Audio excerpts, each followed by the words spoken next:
Friends, के unique classes में आपका स्वागत है। हम लीनियर इक्वेशन का इन टू वेरिएबल का अगला क्लास लेके आए हैं। इसके पहले वाले क्लास में हमने introduction of linear equation in two variable या one variable and two variable के बारे में बताया था।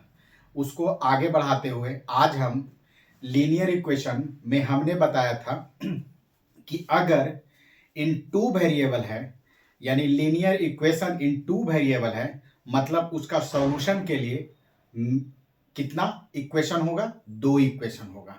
अगर linear equation in three variable होगा तो एक जो तीनों वेरिएबल का मान निकालने के लिए तीन इक्वेशन की आवश्यकता पड़ेगी। सिंपल। तो आज हम मेरा चैप्टर है linear equation in two variable. तो linear equation in two variable में अगर हम x और y का मान निकालना चाहें तो इसके लिए हमें दो इक्वेशन की जरूरत पड़ेगी। जैसे अभी फिलहाल यही, जैसे a1x plus b1y plus c1 बराबर 0 और a2x plus b2y plus c2 is equal to 0। यानी ये general equation linear equation of in two variable in two equation, ये दोनों इक्वेशन की बात करें। अब चलिए जो हम लिखे हैं उसके बारे में थोड़ा बता देते हैं कि अगर हम कहें कि अलजेब्रिक इंटरप्रिटेशन, ये क्या है जी? ये इसका मतलब क्या हुआ कि अगर हम कहें कि दो इक्वेशन है तो उसके नंबर ऑफ सॉल्यूशन के बारे में बताएगा, यानी ग्राफ में भी और ऐसे भी। यानी अलजेब्रिक इंटरप्रिटेशन यानी उसका व्याख्या क्या कहता है कि इसमें जो एक एक्स और वाई का यूनिक सॉल्यूशन होगा, इनफाइनाइट सॉल्यूशन होगा यानी बहुत सारे सॉल्यूशन होगा, या नो सॉल्यूशन होगा। इससे पता चलता है अलजेब्रिक इंटरप्रिटेशन से, यानी कोई भी linear equation in two variable में कितने सॉल्यूशन होंगे। यूनिक सॉल्यूशन माने एक्स का और वाई का अलग अलग वैल्यू होगा और एक ही वैल्यू होगा, एक एक्स का होगा एक वाई का होगा, या एक्स का बहुत सारा वैल्यू होगा वाई का बहुत सारा, यानी इनफाइनाइट सॉल्यूशन, यानी नंबर ऑफ सॉल्यूशन की संख्या इनफाइनाइट, यानी एक्स का भी और वाई का भी। और एक है कि एक्स और वाई का कोई भी सॉल्यूशन नहीं होगा। तो उसी की व्याख्या के लिए यानी इसका कॉन्सेप्ट लेके, यानी ये है। चलिए आते हैं। अगर हम कहें कि कोई भी इक्वेशन है linear equation in two variable में दो इक्वेशन है, अगर अल्जेब्रिक कंडीशन क्या है?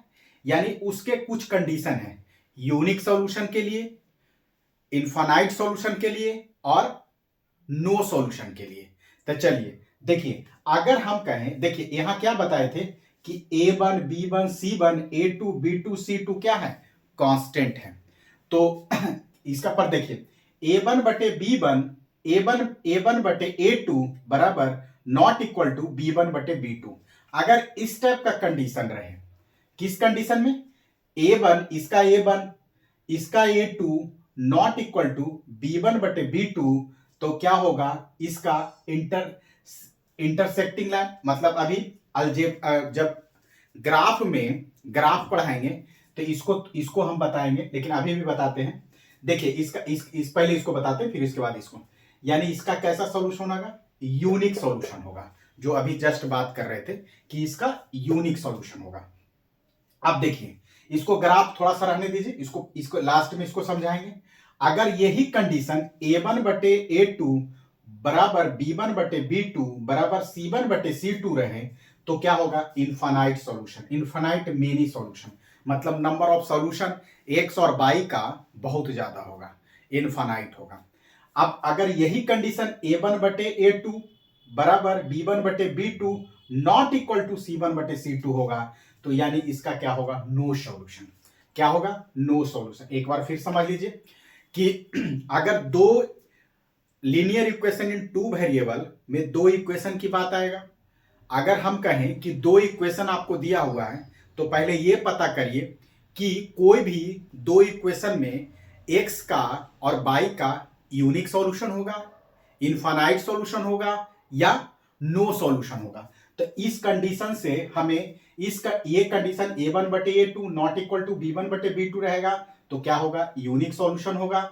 a1/a2 बराबर b1/b2 बराबर c1/c2, तो इनफाइनाइट मेनी सॉल्यूशन होगा, ये इनफाइनाइट मेनी सॉल्यूशन होगा। और a1/a2 बराबर b1/b2 not equal to c1/c2, तो क्या होगा, नो सॉल्यूशन होगा। अब चलिए ग्राफ की बात करते हैं। देखिए जब भी, अब इसको हम थोड़ा मिटा देते हैं, इसको थोड़ा इसको मिटाते हैं, फिर उसको समझाने की कोशिश करते हैं। देखिए इसको, देखिए हम क्या बताए थे कि अगर इसको थोड़ा देख लीजिए, हम क्या बताएं कि अगर ये कंडीशन रहे, दो इक्वेशन दिया हुआ था a1/a2 not equal to b1/b2, तो हम क्या बताए थे कल कि कोई भी लीनियर इक्वेशन में क्या होता है, जो ग्राफ होता है वो क्या होता है, स्ट्रेट लाइन होता है, यानी लीनियर होता है। तब मतलब अगर दो ग्राफ है, दो लीनियर इक्वेशन है, तो मतलब उसमें दो ग्राफ होंगे कि नहीं होंगे, दो ग्राफ होंगे, हाँ दो ग्राफ होंगे। अगर हम कहें, थोड़ा सा समझ लीजिए इसको, फिर डिटेल में जाएंगे।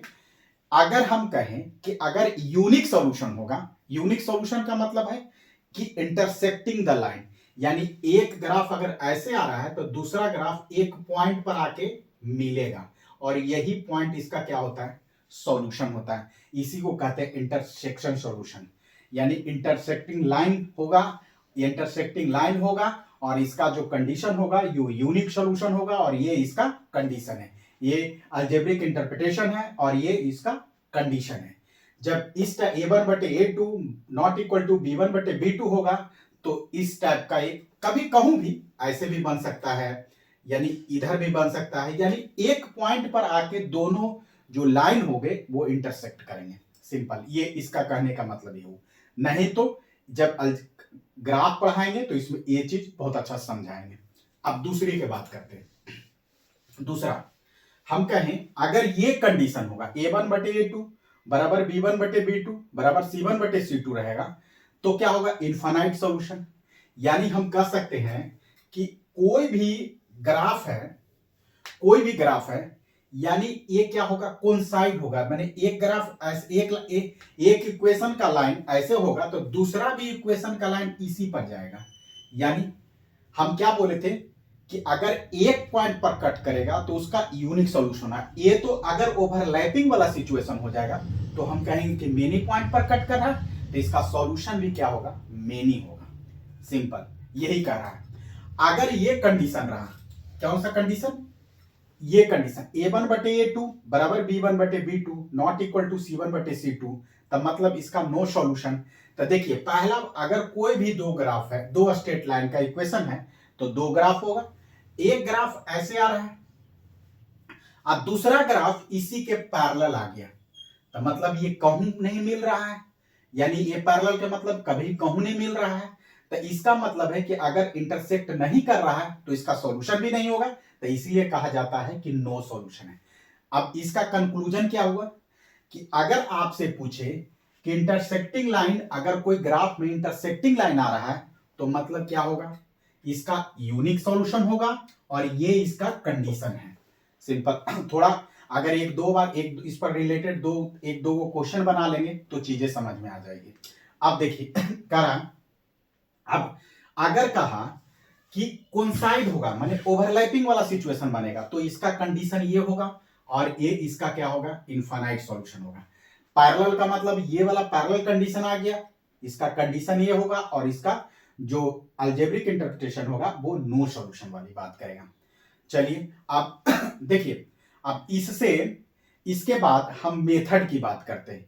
मेथड क्या है, यानी हम जब भी linear equation in two variable की बात करेंगे तो उसमें एक्स और वाई को कैसे निकालेंगे, यानी मेथड क्या है, मेथड कैसे निकालेंगे।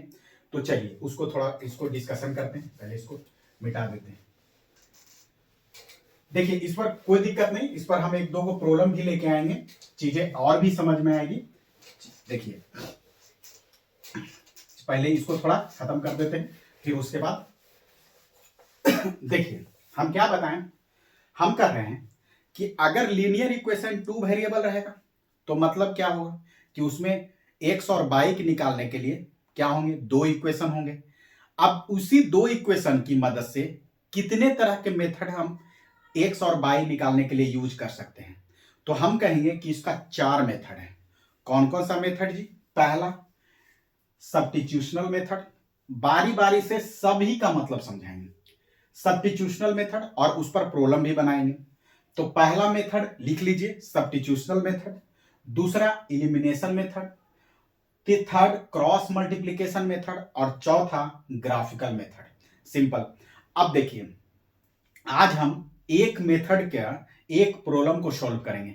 तो पहले आप सबसे पहला सब्स्टिट्यूशनल मेथड पर हम आते हैं। सब्स्टिट्यूशनल मेथड पर, सब्स्टिट्यूशनल मेथड पर आते हैं।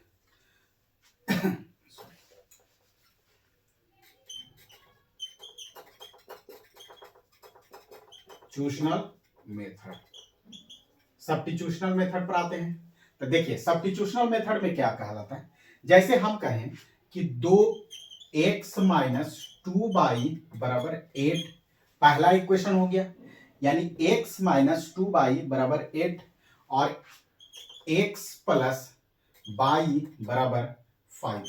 देखिए बहुत ही सिंपल हम इक्वेशन लिए हैं वो इसको समझाने के लिए, सब्स्टिट्यूशनल मेथड को समझाने के लिए। अब देखिए सब्स्टिट्यूशनल मेथड का मतलब हुआ कि कोई भी एक इक्वेशन में, जैसे एक इक्वेशन ये आया, इसको थोड़ा इधर लिख लेते हैं ज्यादा चीजें समझ में। एक पहला x प्लस y बराबर 5, दोनों में यहां से x का मान निकाल के y इसमें पुट करें, या यहां से एक वेरिएबल का मान निकाल के इसमें पुट करें, यही सब्स्टिट्यूशनल, यानी एक सब्स्टिट्यूट करना माने एक का वैल्यू निकाल के दूसरे में पुट करना, यही सब्स्टिट्यूशनल मतलब इसी कहानी का।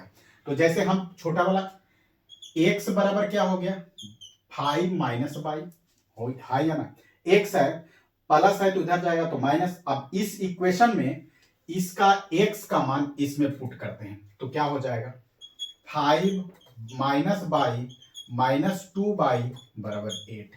क्या किए, अगर आप इससे भी निकाल सकते हैं, x बराबर 8 प्लस 2y इसमें पुट कर सकते हैं, इससे निकाल के इसमें पुट कर सकते हैं। तो हम जनरली आपको जैसा समझ में आया आप जैसे कर सकते हैं। तो x बराबर बाई 5 माइनस बाई यहां से लेके इसमें पुट कर रहे हैं x के जगह पर, और बाई के जगह पर तो यही है 2y। अब कितना हो गया बाई माइनस 3y बराबर कितना हो गया 8। सिंपल। अब देखिए इसको इधर कर देते हैं, बाई माइनस 8 बराबर 3y। क्या किए, प्लस 8 था इधर जाएगा तो माइनस 8, और प्लस 3y था इधर जाएगा तो, यानी माइनस 3 बराबर 3y, बाई बराबर माइनस 3/3 मतलब -1, यानी बाई बराबर कितना हो गया -1।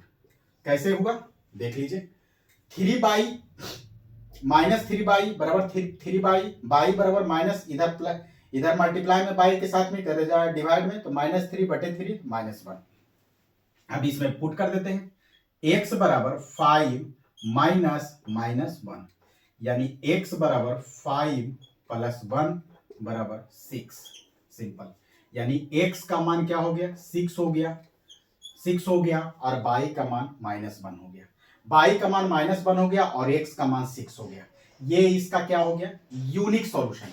आप इससे भी कंडीशन निकाल सकते हैं कि कैसे यूनिक सॉल्यूशन है, ये इसकी बात करें जो कंडीशन बताए थे। देखिए उसको कंडीशन की बात करें, क्या बताए थे इसको देखिए इक्वेशन क्या था,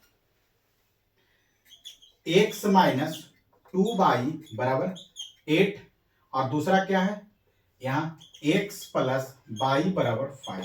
देखिए इसको a1x plus b1y plus c, इसको अगर इधर कर दे माइनस बराबर 0, यानी बराबर 0। सिंपल, ये हो गया। अब देखिए यहां भी a2x प्लस b2y, यहां भी अगर इसको माइनस कर देते हैं तो बराबर 0 हो गया। क्यों, क्योंकि देखिए हम क्या लिखे थे x प्लस बाई बराबर 5, तो इसको लिख सकते हैं एक्स प्लस बाई माइनस 5 बराबर 0। इसका प्लस है तो इधर जाएगा तो माइनस, वही काम। इक्वल टू 8 था तो इसको इधर कर दिए तो -8 हो गया, कुछ नहीं किए, कंपेयर कर रहे हैं खाली a1 b1, क्योंकि हमें कंडीशन में a1 b1 का कंडीशन दिया हुआ है। अब प्लस c बराबर 0, हम इसका कुछ नहीं है तो a, यानी a1 बराबर 1, b1 बराबर -2, c1 बराबर -8, a2 बराबर 1, b2 बराबर 1 और c2 बराबर -5। अब कंडीशन क्या था, यूनिक सॉल्यूशन का कंडीशन, यानी हम लिखेंगे a1 बटे a2 बराबर कितना हो गया 1 बटे 1, b1 बटे b2 बराबर -2 बटे 1। यही तो हम इसमें क्या कंडीशन निकला कि a1 बटे a2 क्या है, ये दोनों बराबर नहीं है तो ये दोनों भी बराबर नहीं होगा। क्या हुआ, a1 बटे a2 बराबर 1 आया, अब b1 बटे b2 बराबर -2 आया, यानी ये दोनों बराबर नहीं है तो ऑटोमेटिक है कि a1 बटे a2 not equal to b1 बटे b2 आया। यानी ये कंडीशन किसका है, यूनिक सॉल्यूशन का। यूनिक सॉल्यूशन का, यूनिक सॉल्यूशन इसमें जो ग्राफ आएंगे, यानी इसका ग्राफ और इसका ग्राफ एक पॉइंट पर क्या होगा, इंटरसेक्ट होगा। मतलब यही तीनों कंडीशन आपको बता दिए, यूनिक सॉल्यूशन होगा, कंडीशन होगा और जो ग्राफ आएगा उसका ये इंटरसेक्टिंग पॉइंट एक ही पॉइंट पर इंटरसेक्ट करेगा। और इसका x का मान अभी जस्ट बताए थे कि y का मान क्या होता, इसका -1 और x का मान 6 था, अभी जस्ट बताए हैं। तो यानी एक ही सॉल्यूशन है, एक ही सॉल्यूशन को ही कहते हैं यूनिक सॉल्यूशन। यानी इस कंडीशन से भी फुलफिल हो गया कि यूनिक सॉल्यूशन होगा और उस सॉल्यूशन का मान बाई ये होगा और इसका ग्राफ में अगर देखेंगे तो एक पॉइंट पर इंटरसेक्ट करेगा। अगर फिर इसके बाद अगला क्लास में elimination method, cross multiplication method फिर बताएंगे, फिर ग्राफ मेथड। अगर वीडियो अच्छा लगा तो thank you watching the video.